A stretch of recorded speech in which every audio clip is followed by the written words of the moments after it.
പ്രിയപ്പെട്ട കൂട്ടുകാരെ, നമസ്കാരം. നമ്മൾ ചർച്ച ചെയ്തുകൊണ്ടിരിക്കുന്നത് സഹകരണ നിയമവുമായി ബന്ധപ്പെട്ട് 31/10/2020 നടന്ന സഹകരണ ബാങ്ക് ജൂനിയർ ക്ലർക്ക് തസ്തികയിലെ ചോദ്യങ്ങളാണ്. കഴിഞ്ഞ ക്ലാസ് നിങ്ങൾക്കെല്ലാവർക്കും ഇഷ്ടമായി എന്ന് വിചാരിക്കുന്നു. ഇനിയും ഈ ചാനൽ സബ്സ്ക്രൈബ് ചെയ്യാത്തവരുണ്ടെങ്കിൽ ചാനൽ സബ്സ്ക്രൈബ് ചെയ്യുക. അതോടൊപ്പം പുതിയ ക്ലാസ്സുകളെ സംബന്ധിച്ചുള്ള നോട്ടിഫിക്കേഷൻ ലഭിക്കുന്നതിന് തൊട്ടടുത്തുള്ള ബെല്ലൈക്കൺ അമർത്തുക. ഈ വീഡിയോ നിങ്ങൾക്ക് ഇഷ്ടമായെങ്കിൽ ലൈക്ക് ചെയ്യുക, നിങ്ങളുടെ നിർദ്ദേശങ്ങൾ കമൻ്റായി രേഖപ്പെടുത്തുക. അതോടൊപ്പം ഈ വീഡിയോ ഷെയർ ചെയ്യുക. ക്ലാസ്സിലേക്ക് കടക്കാം. An application for registration of a society shall be disposed of by the registrar within dash from the date of registration of the application. An application for registration of a society shall be disposed of by the registrar within dash from the date of receipt of the application. Option A 60 days, option B 3 months, option 4 months, option D 90 days. അതായത് ഒരു സൊസൈറ്റിയുടെ രജിസ്ട്രേഷനുള്ള application കിട്ടിയാൽ registrar എത്ര നാളിനുള്ളിൽ അതിന്മേലൊരു തീരുമാനം എടുക്കും എന്നാണ് ചോദ്യം. Answer D ആണ് 90 ദിവസം. ആൻസർ ഡി ആണ് 90 ദിവസം. ഇതുമായി ബന്ധപ്പെട്ട മറ്റു ചില കാര്യങ്ങൾ നമുക്ക് നോക്കാം. ഈ ആപ്ലിക്കേഷൻ ഫോർ രജിസ്ട്രേഷൻ എന്ന് പറഞ്ഞാൽ സെക്ഷൻ 6 ആണ്, റൂൾ 3 ആണ്. ആപ്ലിക്കേഷൻ ഫോർ രജിസ്ട്രേഷൻ എന്ന് പറഞ്ഞാൽ സെക്ഷൻ 6 ആണ്, റൂള് 3 ആണ്. എന്നാൽ രജിസ്ട്രേഷൻ എന്ന് പറയുന്നത് സെക്ഷൻ 7 ആണ്, റൂള് 4 ആണ്. രജിസ്ട്രേഷൻ എന്ന് പറയുന്നത് സെക്ഷൻ 7 ആണ്, റൂള് 4 ആണ്. സെക്ഷൻ 7 രജിസ്ട്രേഷൻ എന്ന് പറയുന്ന സെക്ഷനിലാണ് ഈ 90 ദിവസം എന്നുള്ളത് പറയുന്നത്. അതായത് രജിസ്ട്രാർക്ക് ഒരു ആപ്ലിക്കേഷൻ കിട്ടിയാൽ 90 ദിവസത്തിനകം അത് തീരുമാനമെടുത്തിരിക്കണം, അതിലൊരു തീരുമാനമെടുത്തിരിക്കണം എന്ന് പറയുന്നത് ഈ സെക്ഷൻ 7 പറയുന്നത്, ഓർത്തിരിക്കുക. അപ്പോൾ രജിസ്ട്രാറുടെ തീരുമാനങ്ങൾ എന്തായിരിക്കും? അതായത് ഡിസ്പോസ് ഓഫ് എന്ന് പറയുന്നത് ഒന്നുകിൽ അത് രജിസ്റ്റർ ചെയ്ത് കൊടുക്കുക, അല്ല എങ്കിൽ അത് റെഫ്യൂസ് ചെയ്യുക. അപ്പോൾ രജിസ്റ്റർ ചെയ്ത് കൊടുക്കുകയാണെങ്കിലും റെഫ്യൂസ് ചെയ്ത് കൊടുക്കുകയാണെങ്കിലും അതാണ് അദ്ദേഹത്തിൻ്റെ തീരുമാനമെങ്കിൽ അത് 90 ദിവസത്തിനകം ചെയ്തിരിക്കണം. ഇനി മൂന്നാമതൊരു കാര്യമുണ്ട്. ഈ 90 ദിവസമായിട്ടും അദ്ദേഹം ഒന്നും ചെയ്യാതിരിക്കുന്നു. 91, 92, 100, 110 അങ്ങനെ മുന്നോട്ട് ദിവസങ്ങൾ കടന്നുകൊണ്ട് പോകും തോറും അദ്ദേഹം ഒന്നും ചെയ്യാതിരിക്കുന്നു. അപ്പോൾ അതിനെ നമുക്ക് നോട്ട് ഡിസ്പോസ്ഡ് ഓഫ് എന്ന് പറയാം. രജിസ്ട്രാർ ഒന്നും ചെയ്യാതിരിക്കുന്നു, നോട്ട് ഡിസ്പോസ്ഡ് ഓഫ് എന്ന് പറയാം. ഈ 3 സാഹചര്യങ്ങളിലും എന്താണ് സംഭവിക്കുന്നത്, എന്താണ് കാര്യങ്ങളെന്ന് നമുക്കൊന്ന് നോക്കാം. സൊസൈറ്റി രജിസ്റ്റർ ചെയ്യാനുള്ള ആപ്ലിക്കേഷൻ രജിസ്ട്രാർക്ക് കൊടുക്കണമെന്ന് സെക്ഷൻ 6 പറയുന്നു. അത് ഫോം നമ്പർ 1 കൊടുക്കണമെന്ന് റൂൾ 3 പറയുന്നു. ആ ആപ്ലിക്കേഷനിലെ ഡീറ്റെയിൽസ് രജിസ്ട്രാർ ഓഫീസിലുള്ള ഒരു രജിസ്റ്ററിൽ എഴുതി വെക്കും. Register maintained by registrar for the purpose of registration. രജിസ്ട്രേഷൻ്റെ ആപ്ലിക്കേഷൻ കിട്ടുന്ന ഡീറ്റെയിൽസ് എഴുതി വെക്കുന്ന രജിസ്ട്രാർ സൂക്ഷിക്കുന്നു. ആ ഫോം എന്ന് പറയുന്നത് ഫോം നമ്പർ 2 ഒരു രജിസ്റ്ററാണ്. ഫോം നമ്പർ 2 മാതൃകയിലുള്ള രജിസ്റ്ററാണ് രജിസ്ട്രാർ സൂക്ഷിക്കുന്നത്. ആപ്ലിക്കേഷൻ കിട്ടി, രജിസ്ട്രാർ സാറ്റിസ്ഫൈഡ് ആണ്, പറയുന്ന കാര്യങ്ങളിലെല്ലാം സാറ്റിസ്ഫൈഡ് ആണ്, ആക്ട് ആൻഡ് റൂൾസിനനുസരിച്ചൊക്കെയാണ് തന്നിട്ടുള്ളത്, പറയുന്ന കാര്യങ്ങളിലെല്ലാം സാറ്റിസ്ഫൈഡ് ആണ് എങ്കിൽ രജിസ്ട്രാർ ആ ആപ്ലിക്കേഷൻ, സൊസൈറ്റിയുടെ രജിസ്ട്രേഷനുള്ള ആപ്ലിക്കേഷൻ രജിസ്റ്റർ ചെയ്ത് കൊടുക്കും. സൊസൈറ്റി രജിസ്റ്റർ ചെയ്യും. ഒരു registration certificate form number 3 issue ചെയ്യും. ഈ ഫോം നമ്പർ 2 പറ്റിയും 3 പറ്റിയും പറയുന്ന റൂള് 4 ആണ്. ഫോം നമ്പർ 2 പറ്റിയും 3 പറ്റിയും പറയുന്ന റൂള് 4 ആണ്. അപ്പോൾ നമ്മൾ പറഞ്ഞ ആദ്യത്തെ തീരുമാനം പ്രകാരമാണെങ്കിൽ രജിസ്ട്രാർ രജിസ്റ്റർ ചെയ്ത് കൊടുത്തു, അത് കഴിഞ്ഞു. അടുത്ത കേസ് എന്താ രജിസ്ട്രാർക്ക് ചെയ്യാവുന്നത്? ഇത് രജിസ്ട്രാർ സാറ്റിസ്ഫൈഡ് അല്ല, ആക്ട് ആൻഡ് റൂൾസിനനുസരിച്ചല്ല, പറയുന്ന ഒരുപാട് കണ്ടീഷൻസ് ഉണ്ട്, പല കണ്ടീഷൻസ് ഉണ്ട്, ഇത് ചുരുക്കി പറയുന്നത് മാത്രം. ആ കണ്ടീഷനിലെല്ലാം സാറ്റിസ്ഫൈഡ് ആണെങ്കിൽ രജിസ്ട്രാർ ഇത് റെഫ്യൂസ് ചെയ്യണം. അപ്പോൾ നമ്മൾ കണ്ടു, റെഫ്യൂസ് ചെയ്യണമെങ്കിലും എത്ര ദിവസത്തിനുള്ളിൽ ചെയ്യണം? 90 ദിവസത്തിനുള്ളിൽ തന്നെ ചെയ്യണം. രജിസ്റ്റർ ചെയ്യണമെങ്കിലും എത്ര ദിവസത്തിനുള്ളിൽ ചെയ്യണം? 90 ദിവസത്തിനുള്ളിൽ തന്നെ ചെയ്യണം. അപ്പോൾ രജിസ്ട്രാർ 90 ദിവസത്തിനുള്ളിൽ അത് റെഫ്യൂസ് ചെയ്തു. ആപ്ലിക്കേഷൻ അങ്ങ് റെഫ്യൂസ് ചെയ്തു എന്ന് വിചാരിക്കുക. റെഫ്യൂസ് ചെയ്തു. അപ്പോൾ റെഫ്യൂസ് ചെയ്താൽ എന്താണ് അടുത്ത നടപടി? സെക്ഷൻ 7 പറയുന്നു, റെഫ്യൂസ് ചെയ്താൽ എന്ന് റെഫ്യൂസ് ചെയ്ത ഓർഡർ ഇട്ടോ അന്ന് മുതൽ 7 ദിവസത്തിനുള്ളിൽ ആപ്ലിക്കന്റിനെ അറിയിച്ചിരിക്കണം. എന്നാണോ റെഫ്യൂസ് ചെയ്യുന്നത് അന്ന് മുതൽ 7 ദിവസത്തിനുള്ളിൽ ആപ്ലിക്കന്റിനെ അറിയിച്ചിരിക്കണം. എന്നാൽ റൂൾ 4 പറയുന്നു എന്നാണോ റെഫ്യൂസ് ചെയ്യുന്നത് റെഫ്യൂസ് ചെയ്ത ഡേറ്റ് മുതൽ 15 ദിവസത്തിനുള്ളിൽ അറിയിക്കണം എന്ന് റൂളിൽ പറയുന്നു. ശ്രദ്ധിക്കുക, സെക്ഷൻ പ്രകാരമാണെങ്കിൽ 7 എന്നും റൂൾ പ്രകാരമാണെങ്കിൽ 15 എന്നും മനസ്സിലാക്കി വെക്കുക. ഇങ്ങനെ റെഫ്യൂസൽ ഓർഡർ ഇട്ട് 60 ദിവസത്തിനുള്ളിൽ അണ്ടർ സെക്ഷൻ 83 പ്രകാരം രജിസ്ട്രാറുടെയോ ഗവൺമെന്റിന്റെയോ അടുത്ത് അപ്പീൽ പോകാവുന്നതാണ്. അതായത് അണ്ടർ സെക്ഷൻ 83 എന്ന് പറയുന്നത് അപ്പീൽ ടു അതർ അതോറിറ്റിയാണ്. സെക്ഷൻ 83 പറയുന്ന കാര്യങ്ങൾക്ക് പലവിധ കാര്യങ്ങളുണ്ട്. അതിൽ ഒരു കാരണം മാത്രമാണ് ഈ റെഫ്യൂസൽ ഓഫ് രജിസ്ട്രേഷൻ എന്ന് പറയുന്നത്. അങ്ങനെ സെക്ഷൻ 83 പറയുന്ന എല്ലാ കാര്യങ്ങൾക്കും അപ്പീൽ പോകേണ്ടത് രജിസ്ട്രാറിൻ്റെ അടുത്തോ അല്ലെങ്കിൽ ഗവൺമെൻറ്റിൻ്റെ അടുത്തോ ആണ്. ആ രജിസ്ട്രാറിൻ്റെ അടുത്തായാലും ഗവൺമെൻറ്റിൻ്റെ അടുത്തായാലും അപ്പീലിന് പോകുമ്പോൾ എന്നാണോ ഓർഡർ ഇട്ട് അന്ന് മുതൽ 60 ദിവസത്തിനുള്ളിൽ അപ്പീലിന് പോകണമെന്നാണ്. അതായത് ഇവിടെ രജിസ്ട്രാറുടെയോ ഗവൺമെൻറ്റിൻ്റെയോ അടുത്ത് അപ്പീലിന് പോകണം എന്ന് പറയുമ്പോൾ ഓർക്കേണ്ടത്, രജിസ്ട്രേഷനുള്ള അപേക്ഷ സെക്ഷൻ 3(2) പ്രകാരം രജിസ്ട്രാറുടെ അധികാരങ്ങൾ ഡെലിഗേറ്റ് ചെയ്ത് കിട്ടിയിട്ടുള്ള, ഇപ്പോൾ ഉദാഹരണം പറഞ്ഞാൽ JR പോലുള്ള ഉദ്യോഗസ്ഥനാണ് അപേക്ഷ കിട്ടിയതെന്ന് വിചാരിക്കുക. രജിസ്ട്രേഷനുള്ള അപേക്ഷ കിട്ടിയത്, ആ രജിസ്ട്രേഷനുള്ള അപേക്ഷ റെഫ്യൂസ് ചെയ്തത് JR ആണെന്ന് വിചാരിക്കുക. JR ആണ്, അതായത് രജിസ്ട്രാറുടെ അധികാരങ്ങൾ വിനിയോഗിച്ച് കിട്ടിയിട്ടുള്ള സെക്ഷൻ 3(2) പ്രകാരം ഡെലിഗേറ്റ് ചെയ്ത് കിട്ടിയിട്ടുള്ള ഉദ്യോഗസ്ഥനാണ് രജിസ്ട്രാറുടെ RCS കീഴിലുള്ള മറ്റു ഉദ്യോഗസ്ഥർ. അതിലൊരു ഉദ്യോഗസ്ഥനാണ് JR ആണ്, ജോയിന്റ് രജിസ്ട്രാർ ആണ് പറയുന്നത് അപേക്ഷ റെഫ്യൂസ് ചെയ്തിരിക്കുന്നു എന്ന് പറയുന്നു. അപ്പോൾ സ്വാഭാവികമായിട്ടും ആ അപേക്ഷയുടെ അപ്പീൽ പോകേണ്ടത് രജിസ്ട്രാർ RCS-നാണ്. എന്നാൽ RCS ആണ് RCS ആണ്, registrar of cooperative societies, RCS ആണ് റെഫ്യൂസൽ, സൊസൈറ്റിയുടെ രജിസ്ട്രേഷനുള്ള അപേക്ഷ റെഫ്യൂസ് ചെയ്തതെന്ന് വിചാരിക്കുക.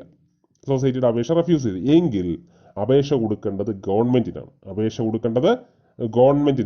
അപേക്ഷ കൊടുക്കേണ്ടത്. അതാണ് അർത്ഥം. അല്ലാതെ രജിസ്ട്രാർക്കോ ഗവൺമെന്റിനോ ആർക്കെങ്കിലും ഒരാൾക്ക് കൊടുക്കുക എന്നുള്ളതല്ല. ആരാണോ ഓർഡർ ഇട്ടത് അതിൻ്റെ ഹയർ അതോറിറ്റിയാക്കി കൊടുക്കുക എന്നാണ് ഉദ്ദേശിക്കുന്നത്. JR ആണെങ്കിൽ RCS-ന് കൊടുക്കുക, രജിസ്ട്രാർ RCS ആണെങ്കിൽ ഗവൺമെന്റിന് കൊടുക്കുക എന്നതാണ് ഉദ്ദേശിക്കുന്നത്. നമ്മൾ 2 അവസ്ഥകൾ കണ്ടു. 90 ദിവസത്തിനുള്ളിൽ നടന്ന 2 അവസ്ഥകൾ കണ്ടു. അതിൻ്റെ റെമഡി എന്താണെന്ന് കണ്ടു. അടുത്തത്, ഈ 90 ദിവസവും കഴിഞ്ഞു ഒന്നും ചെയ്യാതെ വെച്ചുകൊണ്ടിരിക്കുന്ന മൂന്നാമത്തെ സാഹചര്യം. ഒന്നും ചെയ്യാതെ വെച്ചിരിക്കുന്നു, നോട്ട് ഡിസ്പോസ്ഡ് ഓഫ്, അതായത് ഈ അപേക്ഷ കിട്ടുന്നത് ഒന്നും ചെയ്യാതെ വെച്ചുകൊണ്ടിരുന്നാൽ എന്താണ് റെമഡി? അപ്പോൾ ആപ്ലിക്കൻ്റ് എന്ത് ചെയ്യണം?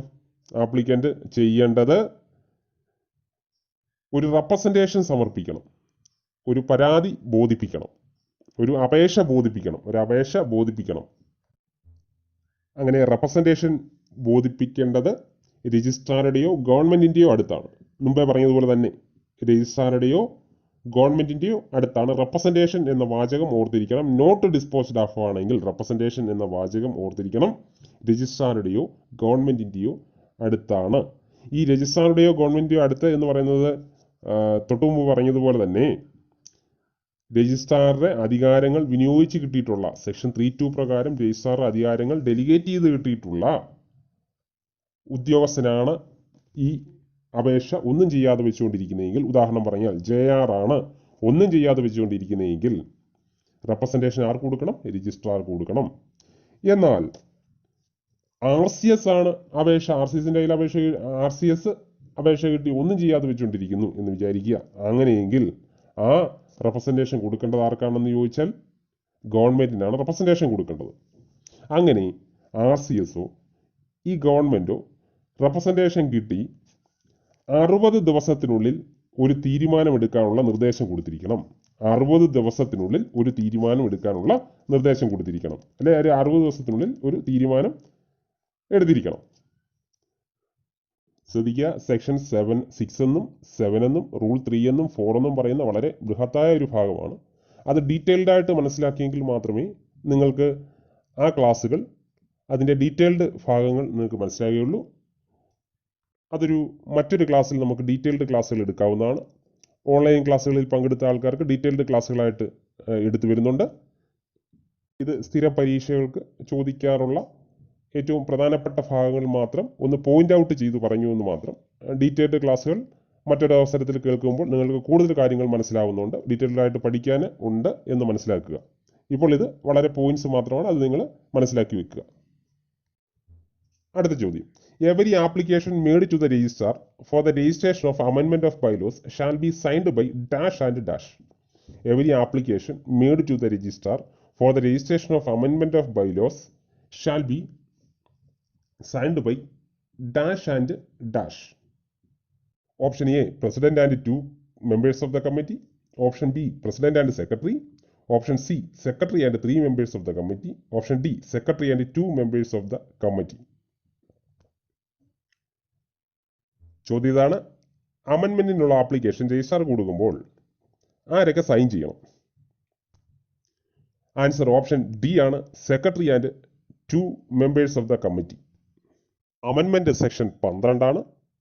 അതിൻ്റെ പ്രൊസീജിയർ പറയുന്നത് റൂൾ 9 അമെൻമെന്റ് സെക്ഷൻ 12 പ്രൊസീജിയർ റൂൾ 9 ഈ റൂൾ 9 പറയുന്നത് അമെൻമെന്റിനുള്ള ആപ്ലിക്കേഷൻ സെക്രട്ടറിയും 2 കമ്മിറ്റി മെമ്പേഴ്സും സൈൻ ചെയ്യണം എന്ന് പറയുന്നത്.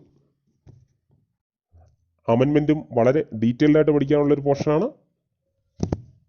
അമെൻമെന്റിനുള്ള resolution 2/3 majority of the members present and വോട്ടിങ്ങിൽ ജനറൽ ബോഡി പാസ്സാക്കേണ്ടതാണ്.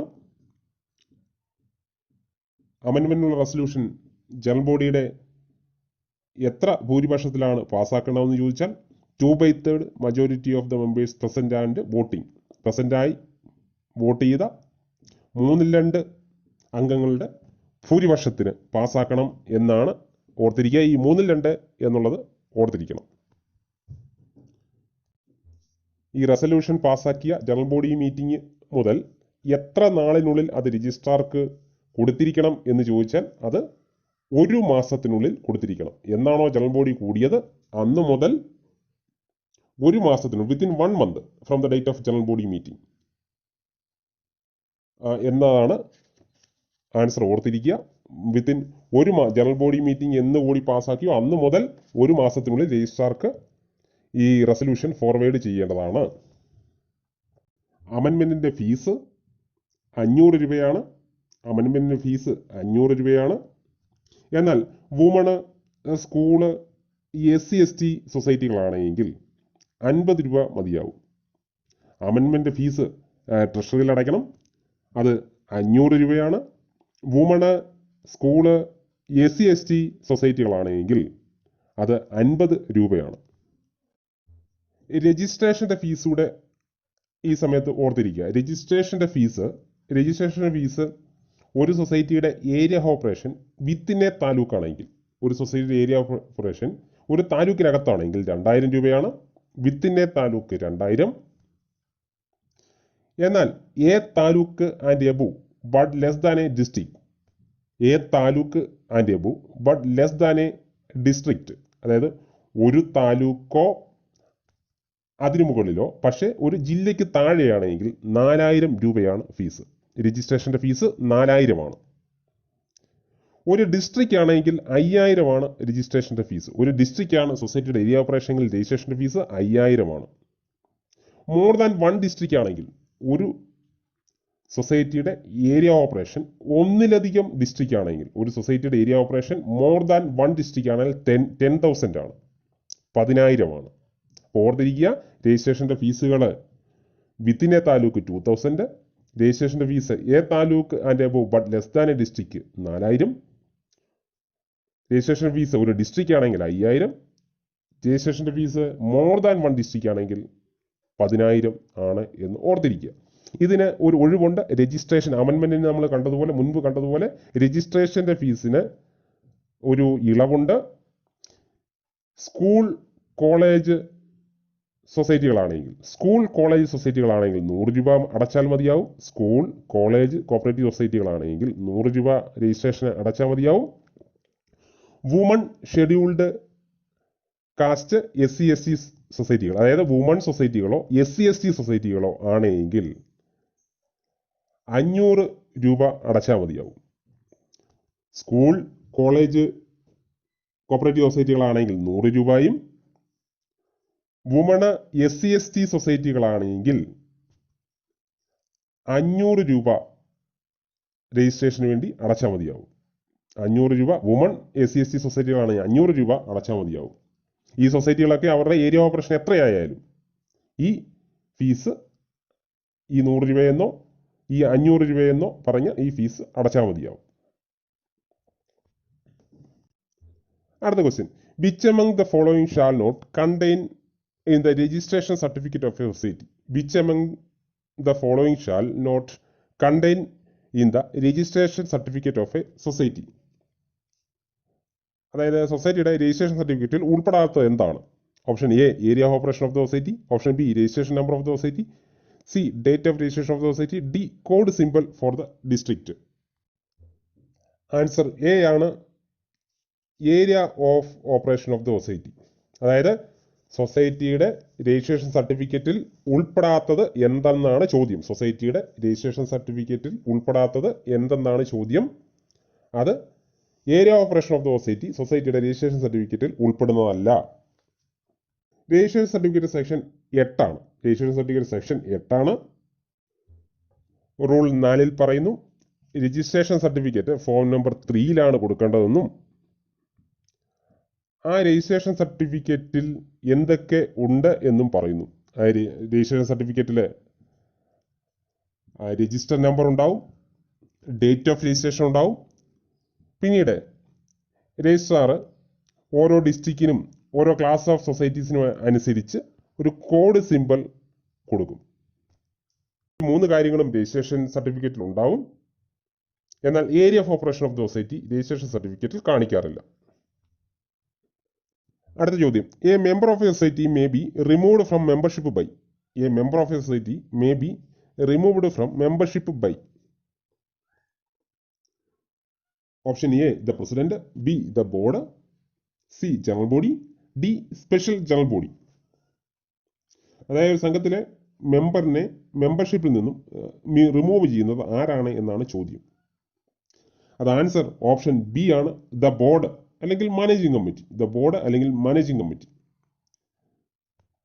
ശ്രദ്ധിക്കുക, ബോർഡിന് മാത്രമല്ല റിമൂവ് ചെയ്യാൻ പറ്റുന്നത്, രജിസ്ട്രാർക്കും റിമൂവ് ചെയ്യാം. അത് ഓപ്ഷൻ ഇല്ലാത്തതുകൊണ്ട് ആണ് ബോർഡ് ആൻസർ ആയിട്ട് നമുക്ക് കൊടുക്കാൻ സാധിക്കുന്നത്. എന്താ ഈ റിമൂവലും എക്സ്പെൽഷനും തമ്മിൽ നിങ്ങൾ വ്യക്തമായിട്ട് മനസ്സിലാക്കിയിരിക്കണം. പലരും സംശയം ചോദിച്ചതിൻ്റെ അടിസ്ഥാനത്തിലാണ് ഇന്ന് ഈ ക്വസ്റ്റ്യൻസ് ഒക്കെ ഉൾപ്പെടുത്തിയിരിക്കുന്നത്. അതായത് ഒരു സംഘത്തിലെ സാധാ മെമ്പറെ അദ്ദേഹത്തിൻ്റെ മെമ്പർഷിപ്പിൽ നിന്നും മാനേജിംഗ് കമ്മിറ്റിക്കും റിമൂവ് ചെയ്യാം, രജിസ്ട്രാർക്കും റിമൂവ് ചെയ്യാം. റൂൾ 16 സബ് റൂൾ 3 പ്രകാരം ഒരു മാനേജിംഗ് കമ്മിറ്റിക്ക് മനസ്സിലാവുകയാണ് നിലവിലുള്ള മെമ്പർ അല്ലെങ്കിൽ നിലവിലുള്ള മെമ്പറെ അഡ്മിറ്റ് ചെയ്ത സമയത്തോ അതല്ല എങ്കിൽ അദ്ദേഹത്തിന് പിന്നീട് അഡ്മിറ്റ് ചെയ്തതിനു ശേഷം പിന്നീടുള്ള സമയത്തോ മെമ്പർഷിപ്പിന് ഇന്നെലിജിബിൾ ആണ് എന്ന് മാനേജിംഗ് കമ്മിറ്റിക്ക് മനസ്സിലാകുകയാണെങ്കിൽ, അത് പല കാരണങ്ങൾ, മെമ്പർഷിപ്പിനുള്ള പല കാരണങ്ങൾ കൊണ്ട് ഇന്നെലിജിബിൾ ആണെന്ന് മാനേജിംഗ് കമ്മിറ്റിക്ക് മനസ്സിലാകുകയാണെങ്കിൽ മാനേജിംഗ് കമ്മിറ്റിക്ക് മെമ്പറെ റിമൂവ് ചെയ്യാവുന്നതാണ്. അത് റൂൾ 16 സബ് റൂൾ 3-ലാണ് പറയുന്നത്.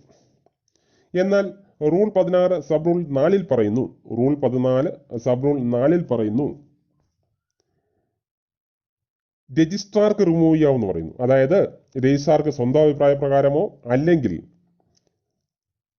സൊസൈറ്റിയിലെ ഏതെങ്കിലും മെമ്പർമാരുടെയോ അല്ലെ ഫിനാൻസിംഗ് ബാങ്കിൻ്റെയോ ഒക്കെ റെപ്രസെൻറ്റേഷൻ കിട്ടിയാൽ രജിസ്ട്രാർക്ക് ഒരു മെമ്പറിന് ക്വാളിഫിക്കേഷൻ ഇല്ല, മെമ്പറിന് വേണ്ടുന്ന ക്വാളിഫിക്കേഷൻ ഇല്ല എന്ന് കരുതിയാൽ, എന്ന് മനസ്സിലായാൽ രജിസ്ട്രാർക്ക് റൂൾ 16 സബ് റൂൾ 4 പ്രകാരം രജിസ്ട്രാർക്കും റിമൂവ്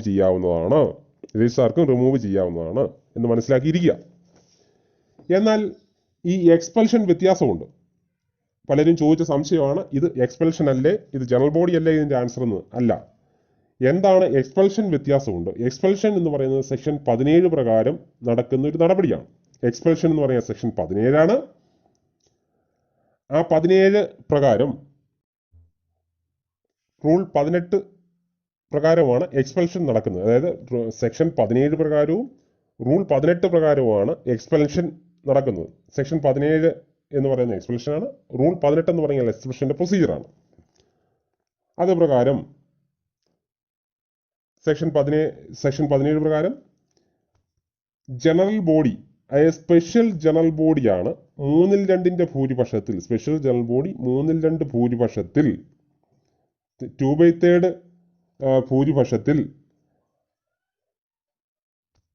പാസാക്കി മെമ്പറെ പുറത്താക്കുന്ന നടപടിയാണ് എക്സ്പെൽഷൻ എന്ന് പറയുന്നത്. അതായത് സ്പെഷ്യൽ ജനറൽ ബോഡി കൂടി 3/2 ഭൂരിപക്ഷത്തിൽ പാസാക്കി 2/3 majority of total number of members present and voting at the meeting എന്നാണ്. അങ്ങനെ പുറത്താക്കുന്ന നടപടി ആണ് എക്സ്പെൽഷൻ ചെയ്യുന്ന സ്പെഷ്യൽ ജനറൽ ബോഡിയാണ്, 2/3 മജോറിറ്റിയാണ്, ഓർത്തിരിക്കുക. അതാണ് എക്സ്പെൽഷൻ. അപ്പോൾ ഇത് രണ്ടും തമ്മിൽ വ്യത്യാസമാണ്, മനസ്സിലാക്കി ഇരിക്കുക. അടുത്ത question. The shares of a society shall not be hypothecated to dash by members. The shares of a society shall not be hypothecated to dash by members. ഒരംഗം തനിക്ക് സംഘത്തിലുള്ള ഓഹരികൾ ഹൈപ്പോത്തിക്കേറ്റ് ചെയ്യാൻ പാടുള്ളതല്ല എന്ന് പറഞ്ഞിരിക്കുന്നു. ഇത് പറഞ്ഞിരിക്കുന്നത് റൂൾ 22-ലാണ്. Shares not to be hypothecated to the society, അത് റൂൾ 22-ആണ്. The shares of a society shall not be hypothecated to that society or any other society by the members as a security for loan. അതായത് ലോണിന് security ആയിട്ട് share ആ സൊസൈറ്റിയിലോ മറ്റേതെങ്കിലും സൊസൈറ്റിയിലോ hypothecate ചെയ്യരുത് എന്ന് പറയുന്നത് റൂൾ 22-ലാണ്. റൂൾ 22-ലാണ്. അതായത് ഷെയർ ഹൈപ്പോത്തിക്കേറ്റ് ചെയ്യാൻ പാടുള്ളതല്ല, പണയം വെക്കാൻ പാടുള്ളതല്ല, ചൂണ്ടിപ്പണയം വെക്കാൻ പാടുള്ളതല്ല എന്ന് പറയും. അത് ആൻസർ സി ആണ്. That society or any other society എന്നുള്ളതാണ്. That society or any other society, ആ സൊസൈറ്റിയിലോ മറ്റേതെങ്കിലും സൊസൈറ്റിയിലോ ഷെയർ ഹൈപ്പോത്തിക്കേറ്റ് ചെയ്യാൻ പാടുള്ളതല്ല എന്നുള്ളതാണ് ആൻസർ.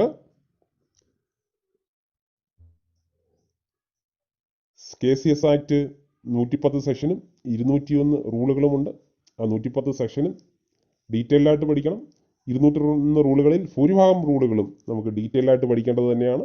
അങ്ങനെ സെക്ഷനും റൂളുകളും ഡീറ്റെയിൽഡ് ആയിട്ട് പഠിച്ചെങ്കിൽ മാത്രമേ നിങ്ങൾക്ക് ഇത്തരമുള്ള ക്വസ്റ്റ്യൻസിൻ്റെ ആൻസറുകൾ എഴുതാൻ കഴിയൂ. ഇന്നത്തെ ക്ലാസ്സിൽ പരമാവധി പ്രധാനപ്പെട്ട പോയിന്റുകൾ ഉൾപ്പെടുത്തിയാണ് പറഞ്ഞിരിക്കുന്നത്. കൂടുതൽ ക്ലാസ്സുകൾ നിങ്ങൾക്ക് മനസ്സിലാകുന്നതിന് ഓൺലൈൻ ക്ലാസ്സുകൾ നടത്തുന്നുണ്ട്. ആ ഓൺലൈൻ ക്ലാസ്സുകളുടെ ഡീറ്റെയിൽസ് ഡിസ്ക്രിപ്ഷൻ ബോക്സിലുണ്ട്. ഡിസ്ക്രിപ്ഷനിലുള്ള നമ്പറിൽ ബന്ധപ്പെട്ട് ഓൺലൈൻ ക്ലാസ്സുകൾക്ക് നിങ്ങൾ പങ്കെടുക്കാൻ ശ്രമിക്കുക. ക്ലാസ്സിനെ പറ്റിയുള്ള അഭിപ്രായങ്ങളും നിർദ്ദേശങ്ങളും കമൻറ്റ് ബോക്സിൽ രേഖപ്പെടുത്തുക. മറ്റൊരു ക്ലാസ്സിനായി കാത്തിരിക്കുക.